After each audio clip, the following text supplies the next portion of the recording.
Hello everyone! We're going to do another read aloud of the BFG by the author Roald Dahl.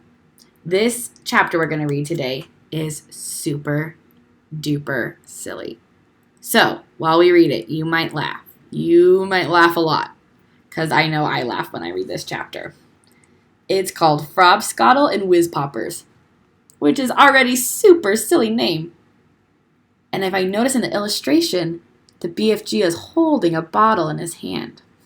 I wonder what's inside that bottle. Let's read and find out. By now, Sophie was beginning to feel not only extremely hungry, but very thirsty as well. Had she been at home, she would have finished her breakfast long ago. Are you sure there's nothing else to eat around here except those disgusting, smelly schnozcumbers? She asked. Not even a fizzwinkle, answered the big friendly giant. In that case, may I please have a little water? She said. Water? Said the BFG, frowning mightily. What is water? We drink it, Sophie said. What do you drink? Frobscottle, announced the BFG. All giants is drinking frobscottle. Is that as nasty as your schnozcumbers? Sophie asked. Nasty? Cried the BFG. Never is it nasty. Frobscottle's sweet and jumbly. He got up from the chair and went to the second huge cupboard. He opened it and took out a glass bottle that must have been 6 feet tall. The liquid inside of it was a pale green, and the bottle was half full. Here is Frobscottle, cried the BFG, holding the bottle up proudly and high, as though it contained some rare wine. Delumptuous, fizzy Frobscottle, he shouted. He gave it a shake, and the green stuff began to fizz like mad. But look! It's fizzing the wrong way, Sophie cried. And indeed it was. The bubbles, instead of traveling upwards and bursting on the surface, were shooting downwards and bursting at the bottom. A pale green frothy fizz was foaming at the bottom of the bottle. Oh, so that bottle is full of Frobscottle. And those, you can see the bubbles in it. And the author's telling us the bubbles go down. When I have a fizzy drink, the bubbles go up. But these bubbles are going down. What on earth is you meaning the wrong way? Asked the BFG. In our fizzy drink, Sophie said, the bubbles always go up and burst at the top. Upwards is the wrong way, cried the BFG. You mustn't ever be having the bubbles going upwards.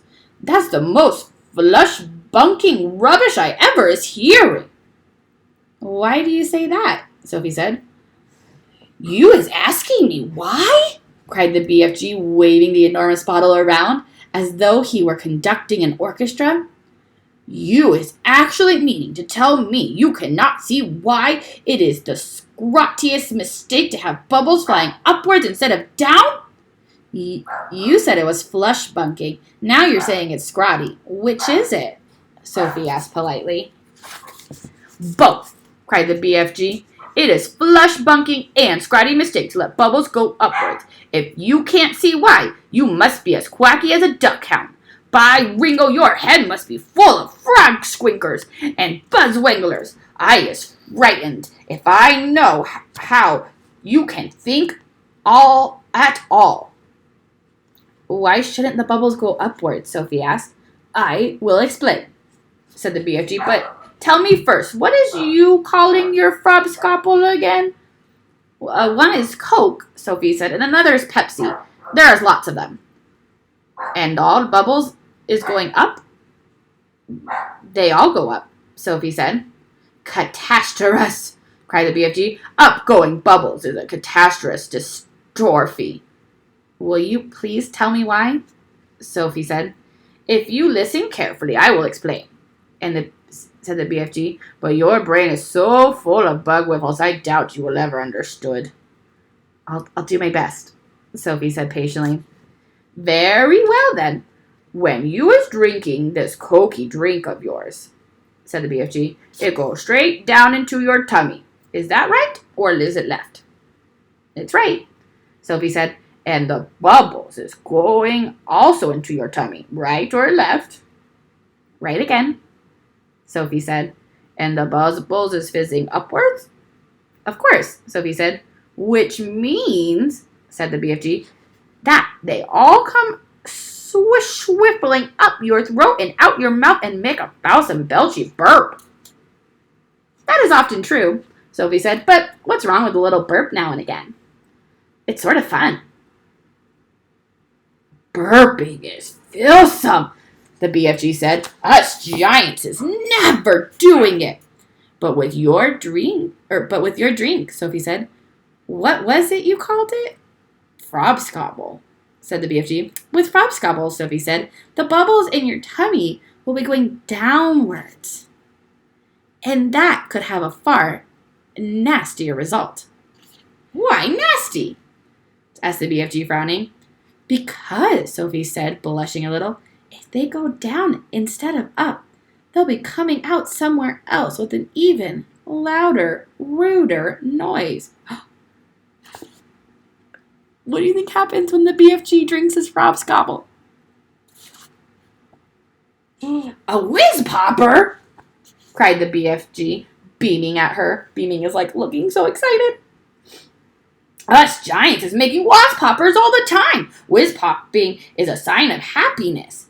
It is music to our ears. You surely is not telling me a little whiz popping is forbidden among human beings? It is considered extremely rude, Sophie said.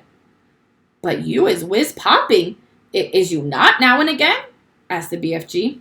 Everyone is whiz popping, if that's what you call it, Sophie said. Kings and queens are whiz popping. Presidents are whiz popping. Glamorous film stars are whiz popping. Little babies are whiz popping. But where I come from, it's not polite to talk about it. Redunculous, said the BFG. If everyone is making whiz poppers, then why not talk about it? We is now having a swiggle of this delicious Frobscobble, and you will see the happy results. The BFG shook the bottle vigorously. The pale green stuff fizzed and bubbled. He removed the cork and took a tremendous gurgling swig. It's glummy, he cried. I love it. For a few moments, the big friendly giant stood quite still, and a look of absolute ecstasy. Just loved it so much. His face was just, so happy. With absolute ecstasy began to spread over his long, wrinkly face. Then, suddenly, the heavens opened, and he left fly a series of the loudest, rudest noises Sophie had ever heard in her life.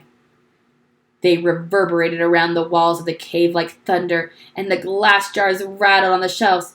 But most astonishing of all, the force of the explosion actually lifted the enormous giant clear off his feet like a rocket.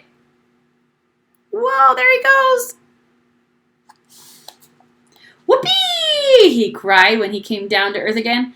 Now that is whiz popping for you. Sophie burst out laughing. She couldn't help it. Have some yourself, cried the BFG, tipping the neck of the enormous bottle towards her. Don't you have a cup? Sophie said. No cups, only bottles. Sophie opened her mouth, and very gently the BFG tipped the bottle forward and poured some of the fabulous Frobscottle down her throat. And oh, gosh, how delicious it was! It was sweet and refreshing. It tasted of vanilla and cream with just the faintest trace of raspberries on the edge of the flavor. And the bubbles were wonderful. Sophie could actually feel them bouncing and bursting all around her tummy. It was an amazing sensation. It felt as though hundreds of tiny people were dancing a jig inside her and tickling her with their toes. It was lovely.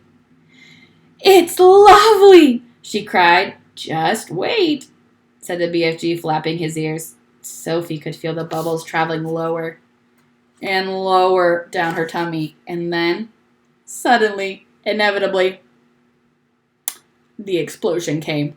The trumpet sounded, and she, too, made the walls of the cavern ring with the sound of music and thunder. Bravo! Shouted the BFG, waving the bottle. You is very good for a beginner. Let's have some more. That is a silly chapter. All right, the next time we read, we'll do Journey to Dream Country. Thanks for listening. Bye.